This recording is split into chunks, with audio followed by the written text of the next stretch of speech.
On va passer à la dernière intervention, puis après, gardez bien vos questions en tête, écrivez-les.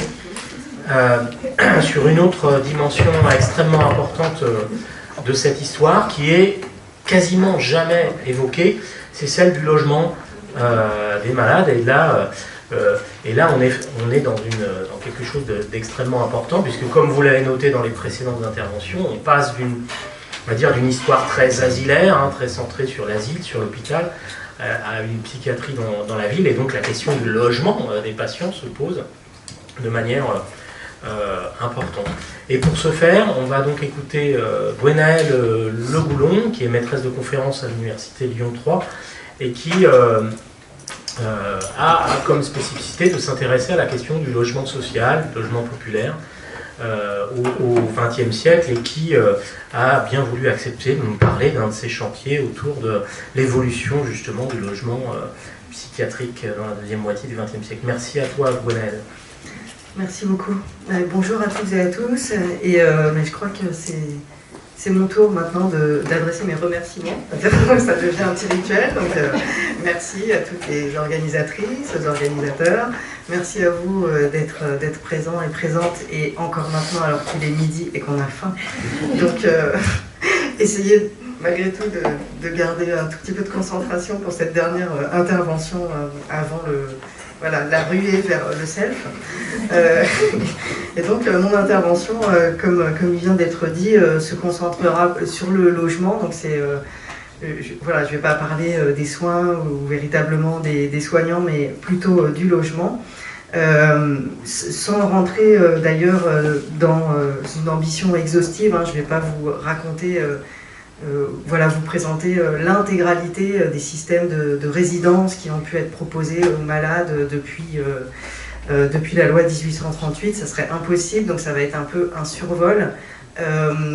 Pour essayer de donner une petite cohérence malgré tout à ce survol, je vous propose un fil problématique qui est d'essayer de lier deux évolutions concomitantes, que sont d'une part l'évolution de ces logements, de ces différentes formules d'hébergement, en lien avec l'évolution du système de soins. Voilà, pour essayer de donner une cohérence à ce survol qui sera peut-être un peu rapide.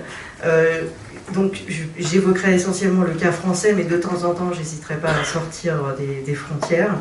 Et je suivrai un plan, comme vous le voyez, désolé, chronologique, puisqu'on fait de l'histoire. Et donc en partant de cette fameuse loi du 30 juin 1838 jusqu'au début, grosso modo, du 21e siècle, donc jusqu'à nos jours. J'irai très vite sur les débuts parce que je ne suis pas 19e-iste, mais il faut bien un point de départ qui ait sa cohérence. Et donc, je propose de repartir de cette loi, effectivement, de 1838, loi qui, je le rappelle, donc faisait en théorie des asiles d'aliénés, je cite, l'outil exclusif d'accueil et de traitement des malades mentaux. En réalité, comme je vous l'indique là sur la diapositive, évidemment, tous les malades n'étaient pas accueillis dans des asiles. On sait qu'une partie d'entre eux étaient évidemment hébergés, ne serait-ce que tout simplement dans leur famille. Bon. Pour le coup, ça ne concerne pas mon propos. Et si l'on regarde les conditions d'hébergement dans les asiles eux-mêmes, on peut évidemment faire le constat d'une grande diversité de situations, puisque ces asiles, comme nous l'ont rappelé notre collègue tout à l'heure, étaient eux-mêmes d'une grande diversité. On avait des asiles départementaux, des asiles privés, entre guillemets, ou autonomes, des asiles qui étaient plutôt réduits à des quartiers d'hospice qui eux-mêmes accueillaient d'autres types de publics. Donc au final, des conditions d'hébergement au XIXe siècle au sein des asiles qui étaient probablement d'une grande diversité. Et je voulais commencer les illustrations. Donc une première illustration en fait en vous montrant les cellules d'isolement de l'asile de Sainte-Anne. Moi j'aime bien cette illustration parce que justement on ne voit pas, on ne voit pas ce qui se passe à l'intérieur et la façon dont les personnes sont entre guillemets traitées ou hébergées. Mais par contre ce qu'on aperçoit, et c'est ça qui est intéressant pour l'historien du logement ou de la construction, c'est une volonté d'hygiène. Voilà, une volonté d'un accueil, on va dire, confortable, salubre. On est fiers de montrer des bâtiments modernes, confortables et salubres. C'est ça surtout qui m'intéressait sur cette illustration. Ce que je voulais rapidement, j'avance par rapport à ces asiles et à cette loi de 1838. Comme vous le savez, ce système asilaire qui a été mis en place donc, en France avec cette loi, mais voilà, qui a des antécédents et qui, par ailleurs, s'inscrit dans un mouvement occidental. Hein, c'est-à-dire que la France n'est pas seule concernée, évidemment, par ce modèle asilaire qui se développe au 19e. Et ce modèle, il est de plus en plus critiqué, vous le savez, en particulier dans le dernier tiers du 19e siècle. Voilà, un certain nombre de soignants ou de médecins souhaitent mettre en place des soins extra-hospitaliers. Et pour accompagner, je dirais, ces soins hospitaliers, eh bien, il faut une offre résidentielle. Voilà. Soit pour des patients qui seraient considérés comme guéris ou stabilisés et qui donc sont appelés à quitter l'asile. Et dans ces cas-là, il y a un gros problème de logement parce que la plupart du temps, il s'agit de malades qui n'ont soit pas de ressources, soit pas de famille, soit ni l'un ni l'autre. Donc du coup, il faut trouver des solutions de logement pour ces malades qui sortent de l'asile, ou alors des malades dont on considère qu'ils ont besoin d'être encore suivis, mais qu'il faut sortir de l'asile parce que tout simplement les asiles sont saturés. On l'a vu aussi avec effectivement les interventions précédentes. D'où effectivement la mise en place d'expériences d'hébergement hors les murs qui sont proposées, comme Marie le disait par exemple tout à l'heure, exemple des colonies d'aliénés, donc en France et ailleurs, des colonies familiales, d'autres possibilités, d'autres expériences comme les colonies d'aliénés, des sociétés de patronage ou des maisons de santé. Donc là, sur les deux illustrations, on voit effectivement l'hospice départemental d'aliénés de Stephansfeld dans le Bas-Rhin. Et dès les années 1840, donc très tôt en fait, en lien avec cet asile, a été créée donc une société de patronage pour les aliénés dits stabilisés. Voilà, donc les aliénés qui sortaient, qui avaient vocation entre guillemets à sortir de cet hospice, a été créé notamment par un médecin, mais aussi par des œuvres charitables, donc un foyer pour les accueillir. Et de la même façon, le foyer Falrey, dont peut-être vous avez entendu parler, qui a été créé en 1863, en lien avec l'asile de la Salpêtrière. Donc voilà, petit à petit se mettent en place des solutions d'hébergement hors les murs, mais en lien néanmoins évidemment avec les asiles. Autre exemple qui est très connu, enfin cette fois-ci en Belgique, même si très connu mais dont la prononciation m'échappe un peu, c'est Gel ou Gel, mais peut-être mes collègues me corrigeront. Donc une colonie d'aliénés, comme vous le voyez ici là, sur la reproduction de la première page de couverture, il s'agit d'une étude qui a été menée par un Français qui s'appelle Jules Duval, étude sur cette colonie d'aliénés qui avait été créée en Belgique, et cette étude est parue en 1867. Et ce que je voulais vous montrer avec ça, c'est la célébrité en fait de cette expérience, à tel point que sur le document que vous voyez juste à côté, donc on aperçoit une carte postale des années 20. Donc oui, on fait des cartes postales sur la colonie d'aliénés de Gel, parce qu'elle est célèbre et elle est considérée comme une colonie modèle, notamment grâce à ses bâtiments. Voilà, donc on considère que les malades sont bien logés, bien accueillis dans des bâtiments, là encore, salubres, modernes, hygiéniques.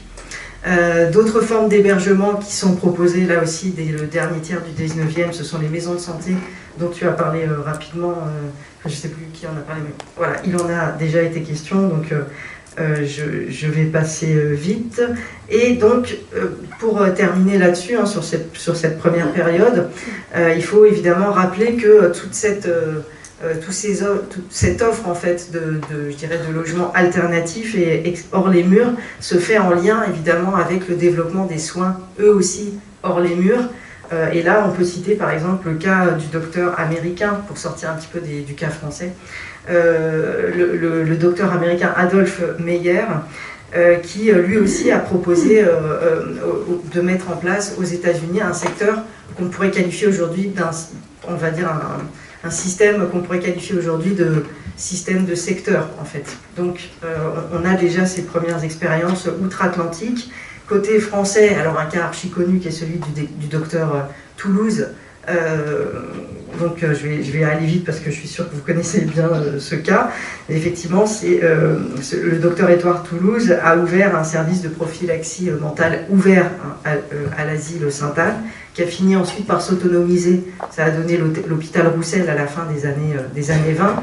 Et l'idée, en fait, c'était d'ouvrir en lien avec cet hôpital Roussel tout un système effectivement de dispensaires locaux, un réseau en fait de dispensaires locaux pour ouvrir davantage l'asile sur la ville, tout en essayant de maintenir un maximum les malades dans leur famille, dans leur quartier, dans leur communauté. Enfin, dernière illustration, donc là vous avez la façade du bureau de bienfaisance de Lens dans lequel on a poussé les murs en fait pour essayer d'accueillir également un dispensaire d'hygiène mentale. Donc dans la même structure en fait vous aviez le bureau de bienfaisance et le dispensaire d'hygiène mentale, mais un dispensaire qui là aussi appartenait à un réseau local, mais peut-être que Marie tu pourras en parler un petit peu si tu connais ce cas. Non, pas du tout. Non, j'ai essayé de tendre la perche, mais non. Donc on n'en parlera pas. Mais c'est juste pour vous dire, voilà, donc on est dans les débuts du XXe siècle et déjà on a effectivement ces expériences de dispensaires, de réseaux locaux, voilà, de prise en charge. Et évidemment, on ne peut pas comprendre le développement de l'offre résidentielle si on ne met pas en lien avec le développement des soins ambulatoires. Évidemment, les deux fonctionnent ensemble. Donc on en arrive à la guerre et surtout à l'après-guerre, à l'après-Seconde Guerre mondiale. Je passe sur la catastrophe qu'a représenté évidemment la Seconde Guerre mondiale pour les malades et pour les soignants. Et de ce fait, d'ailleurs, la guerre et surtout l'après-guerre constitue une période favorable justement aux expérimentations, puisqu'il y a une volonté de reconstruction très forte. Reconstruire le pays, bien sûr, reconstruire peut-être les hôpitaux sur un plan physique, je dirais matériel, mais aussi une reconstruction de la psychiatrie et du soin en psychiatrie, de l'organisation des soins. On le voit notamment dans le développement rapide de l'hospitalisation dite libre, c'est-à-dire une multiplication justement de ces dispensaires et de ces visites à domicile, dans lesquelles d'ailleurs les personnels infirmiers sont en première ligne et jouent un rôle majeur. Enfin, un dernier élément justement de cette période, et là encore je tends une perche, j'espère que cette fois-ci sera la bonne, du coup, l'arrivée des neuroleptiques. L'arrivée des neuroleptiques, là c'est une perche pour Hervé, à partir des années 50, est aussi un élément favorable justement à ces expérimentations hors les murs. Et donc on le voit par exemple en Grande-Bretagne, le premier hôpital de jour a été créé en Grande-Bretagne, enfin en tout cas dans le cas britannique en fait après-guerre. En Belgique, les dispensaires d'hygiène mentale qui avaient commencé à se développer dans les années 20 et 30 sont considérablement encouragés par des financements d'État à partir des années 50. En France, on peut citer le cas de Philippe Pommel, qui a déjà été évoqué je crois hier soir. C'est un cas qui est très connu, effectivement, qui met en place en quelque sorte, alors pas tout seul avec ses petits bras musclés, mais clairement avec l'aide là encore, de nombreux personnels soignants, des infirmiers, des infirmières, des patients, d'anciens patients, des familles de patients, des assistantes sociales, enfin voilà, pas tout seul, mais au contraire, dans un élan collectif et pluridisciplinaire et local, met en place effectivement un réseau avant même que la sectorisation n'ait été mise en place.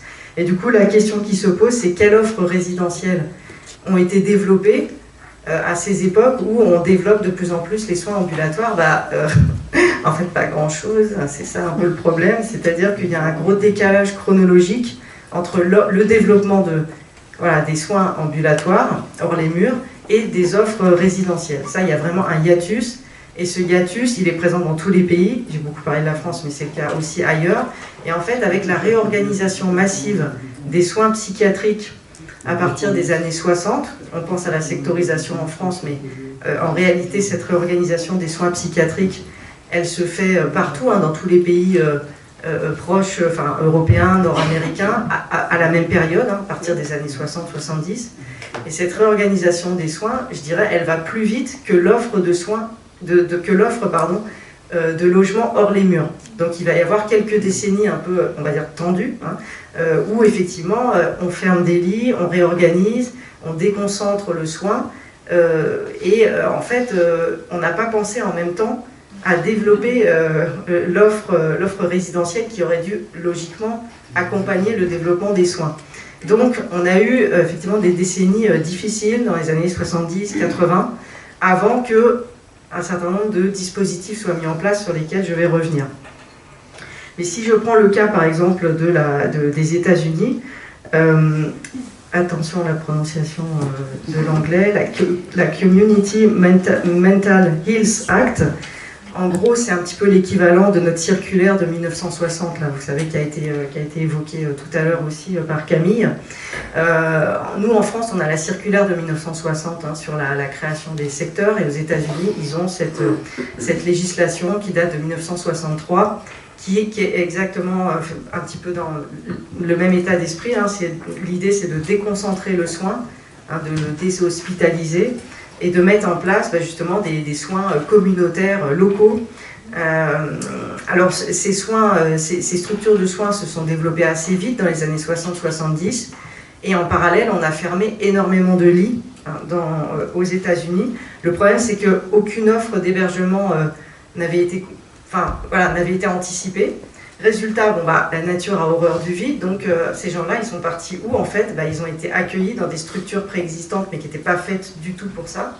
Donc par exemple, des foyers qui avaient pour but d'accueillir des familles en difficulté ou des personnes à la rue, ce qui est encore un autre profil que les malades qui sortent des hôpitaux.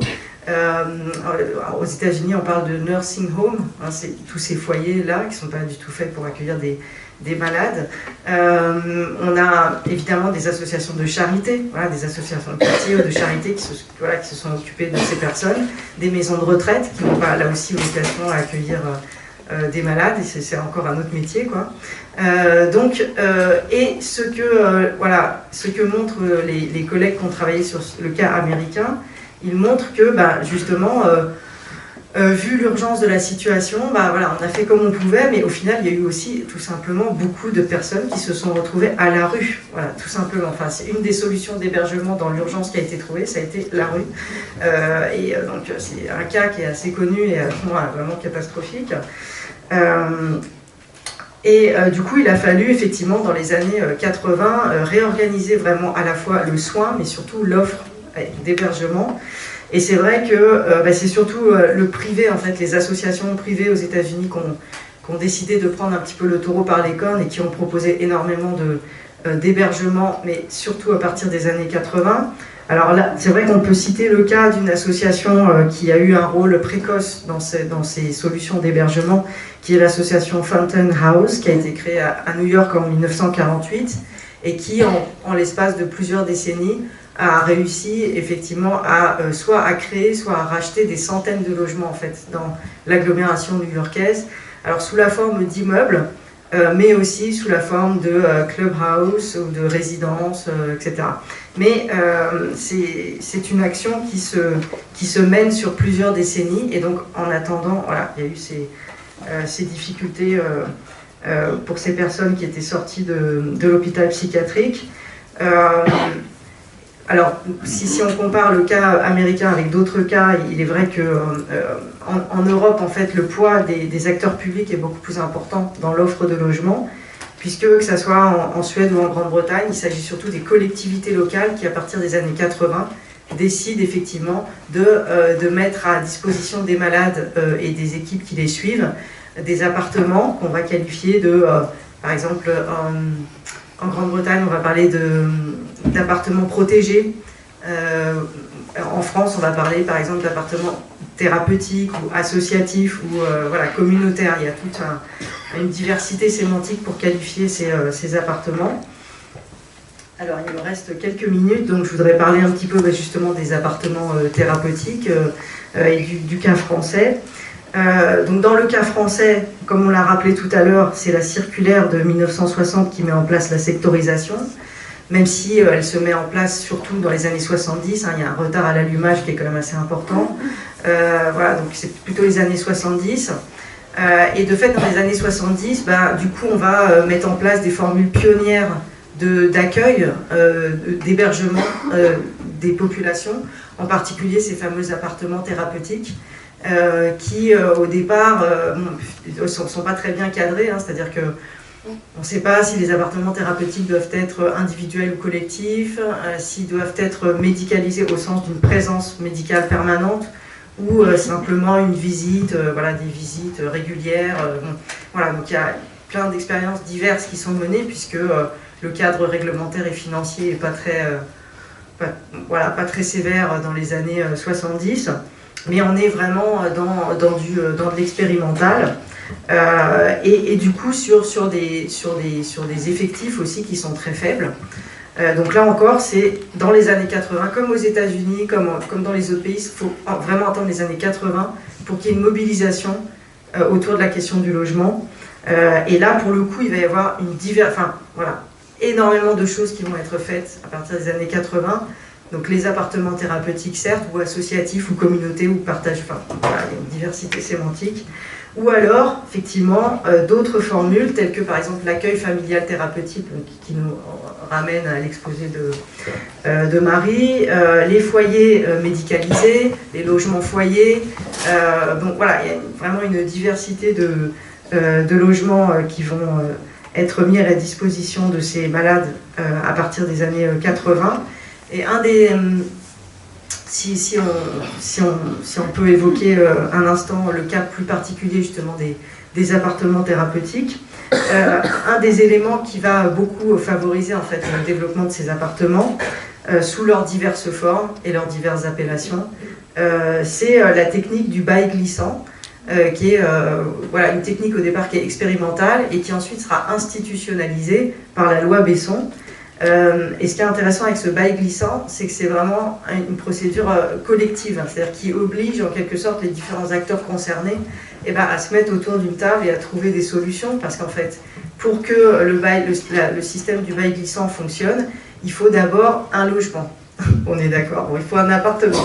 Donc, qui va-t-on trouver? Le logement, les bailleurs sociaux. Hein, à 90%, ça va être du logement social.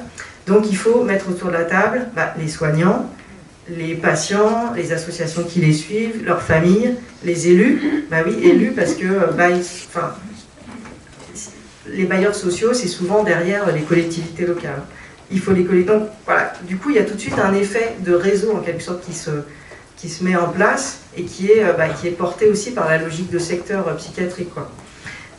Et donc le système du bail glissant, c'est simple en fait, hein, c'est l'association souvent de secteurs qui regroupe tous ces acteurs qui prend le bail, en fait, qui est titulaire du bail de l'appartement. Mais au bout d'un moment, je dirais, si l'expérience fonctionne bien, si elle est concluante et si le malade le souhaite, eh bien, au bout d'un moment, ce bail glisse, hein, et donc le malade devient lui-même titulaire de ce bail et rentre finalement dans un parcours résidentiel banalisé. Alors évidemment, cette histoire, c'est une belle histoire, on peut avoir l'impression que voilà, c'est comme ça que ça se passe à chaque fois, et en fait, évidemment, il y a des parcours qui sont complètement différents, en fait. Il y a plein de parcours différents, il y a des allers-retours, il y a des sas aussi, il y a des périodes de transition, par exemple des malades qui commencent dans des appartements thérapeutiques collectifs et qui ensuite s'autonomisent vers des appartements plus individuels ou pas du tout, ou qui au final préfèrent revenir dans une résidence sociale, etc. Donc il n'y a pas du tout il a pas de profil type linéaire, etc. Mais du fait de la multiplication des offres résidentielles justement à partir des années 80, il y a cette possibilité qu'on n'avait pas avant ces années-là pour les malades éventuellement de passer d'un système à l'autre. Voilà. Et donc, j'avais quelques exemples précis à vous donner dans ma région, mais j'ai pas le temps. Donc, juste en conclusion, c'est ça. En conclusion, ce que je peux dire, c'est que il y a eu donc cette multiplication des offres collectives, plus ou moins médicalisées, etc. Donc, il y a maintenant quand même pas mal d'offres de résidentielles depuis les années 80 en France ou ailleurs, mais voilà, en conclusion, j'aimerais quand même revenir sur les défis qui se posent à nous, enfin si je peux dire nous, enfin ça nous concerne tous, quoi, qui s'opposent à nous.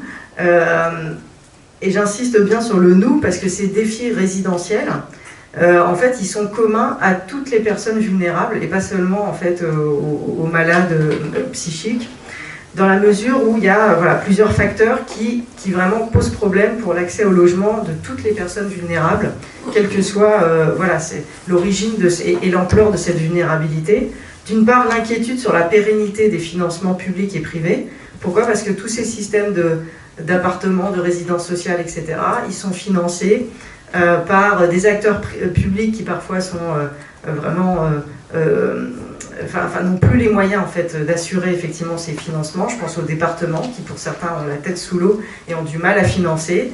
On a aussi une réorganisation des territoires et en fait, de l'administration territoriale et des pouvoirs territoriaux qui parfois peut mettre certains financements publics en danger. Je pense par exemple à la création des métropoles. Donc, moi j'arrive de Lyon, donc je vois ce que ça donne.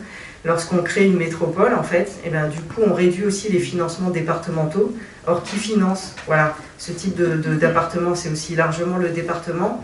Donc, or, on va vers un petit peu une systématisation de ces métropolisations. Donc, pour en avoir beaucoup parlé avec justement des associations locales comme Horloge ou Santé Mentale et Communauté sur l'agglomération lyonnaise, elles sont très inquiètes en fait de la pérennité de ces financements publics. Et par ailleurs, les financements privés sont indispensables, c'est-à-dire que toutes ces résidences sociales, ces foyers, etc., en fait, ils n'arrivent à l'équilibre que parce qu'il y a aussi des fondations philanthropiques et des dons des familles derrière. Et ça, effectivement, on ne sait jamais si demain, ils seront renouvelés ou pas. Donc il y a quand même une angoisse du côté des associations. Par ailleurs, le marché immobilier, il est sous pression, et ça, c'est le cas pour tout le monde. Sauf que dans ce cas de figure, bah, c'est encore pire, évidemment. Il y a une pression qui est encore plus forte, qui fait qu'aujourd'hui, on est à 96% de logements HLM pour tous ces logements un petit peu, pour tous ces dispositifs un petit peu spécifiques d'accès au logement. Ce qui veut dire qu'en fait, quand on a un malade qui vient dans une association pour demander de l'aide pour accéder au logement, aujourd'hui, on n'a plus tellement la possibilité de lui proposer une grande diversité de choix. Voilà, parce que voilà, on a de moins en moins la possibilité de s'adapter à ses besoins, à ses désirs, à ses envies, etc. C'est un peu frustrant pour ceux qui agissent en faveur de ces personnes. On a du mal aussi à recruter de plus en plus, mais ça vous le savez, du personnel soignant pour accompagner les personnes dans ces logements. Et puis, deux autres défis qui s'opposent à nous tous, et en particulier aux personnes vulnérables, c'est bien sûr, une fois que vous avez accédé à votre logement, et c'est une belle idée, hein, le droit au logement, et c'est peut-être de plus en plus une réalité, mais après, derrière le droit au logement, il y a aussi le droit à la mobilité pour tous, c'est-à-dire que il ne faudrait pas s'imaginer que parce qu'on a réussi à décrocher un appartement pour un malade, eh ben, il va être obligé d'y rester voilà, pendant 40 ans ou 50 ans. Enfin, on peut pas le penser sérieusement. Et donc, il faut maintenant qu'on envisage aussi un droit à la mobilité. Et ça, c'est encore un autre défi, parce que déjà, il faut décrocher un logement pour tout le monde. Et ensuite, derrière, il faut se dire, bah, dans 10 ans, 20 ans, il ou elle aura le droit de bouger. Et là, ça va être encore autre chose. Et enfin, dernier défi, mais qui est lié un peu au premier, c'est qu'est-ce qu'on fait aussi des malades qui vieillissent, parce que même eux, ils vieillissent. Et j'en parlais notamment avec la responsable de Sésame Autisme à Rhône-Alpes, et qui me disait, bah oui, ils sont malades, mais ils sont vieux aussi. Ils commencent à vieillir, donc comme n'importe quelle personne qui vieillit, il va falloir changer la baignoire. Il va falloir peut-être carrément changer d'appartement en fait parce qu'il est plus adapté. Et donc ça c'est des défis résidentiels. Je pense quand même qu'ils s'adressent à une partie très large de la population, mais qui appellent là encore des financements et des solutions spécifiques dans le cas des malades psychiques. Mais bon, je pense que l'inventivité aussi des soignants et des acteurs nous aidera, je pense, à trouver des solutions inventives pour l'avenir. On peut l'espérer.